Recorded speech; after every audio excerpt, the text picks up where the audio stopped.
treated in a completely different fashion. Yeah, I explained when I first started. Remember, I mentioned I wanted to start my own business about urban preparedness.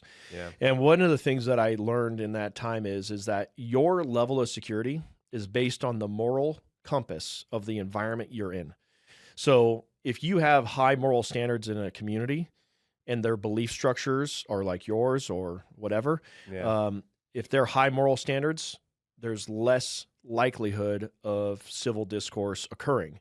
So again, geopolitical differences of how the left was running Spokane and the right was running Coeur d'Alene.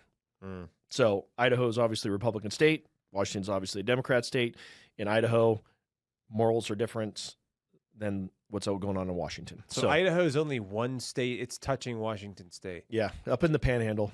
That's so weird to think about. I just like I've spent since this is my first time in Idaho. I've never I don't ever look at it on the map because you know what I'm saying. Like I've only ever flown over it if I was like flying somewhere, you know. But it's something I didn't. It doesn't really occur to me. I don't think about it that much for some reason. But, Well, also like in the west of the United States, states are huge. yeah, they're all massive. Yeah, you know, first time I went to the East Coast, my dad was from Vermont, and my sister was going to go to Pennsylvania for college, and so we were up in Vermont visiting family. We drove down to Pennsylvania, and it's like, oh, you're now through New York. Oh, now you're in Pennsylvania. I was like, oh, that wasn't even that long of a drive. Like, Yeah. that's like driving through Idaho, and I Yeah. went through 3 states. You know, It's so crazy. yeah. Yeah. Well, it's like I drove like, for example, I was in Colorado last month, and I drove 4.5 hours west to do another interview, and still in the same state. You drive 4.5 hours west from like Maine, you drove through like 5 states. Yeah. You know what I'm saying? Or 4 states or something. It's like,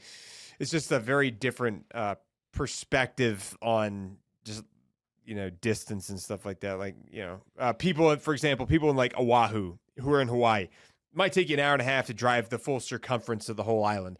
And so like when people get stationed out there or something, they're like, man, they get that island fever sometimes because they're used to being able to drive for 4.5 hours. And some Yes. people like those long drives, and you don't have that out there. I mean, you could drive for 3 hours and circle the whole island twice, which is still fun. It's still beautiful, like scenery and stuff, but it's just not the same as doing like a road trip across Colorado or up and down Idaho through the mountains or something like that. Or Montana. Montana's got tons of great country you can drive out and stuff like. But I think this part of the country is beautiful. Like I do. I really like it out here. I love visiting the Rockies and these central states, not necessarily the West Coast, but like just before you get to the West Coast, all the Rockies and the big, huge states that are out here.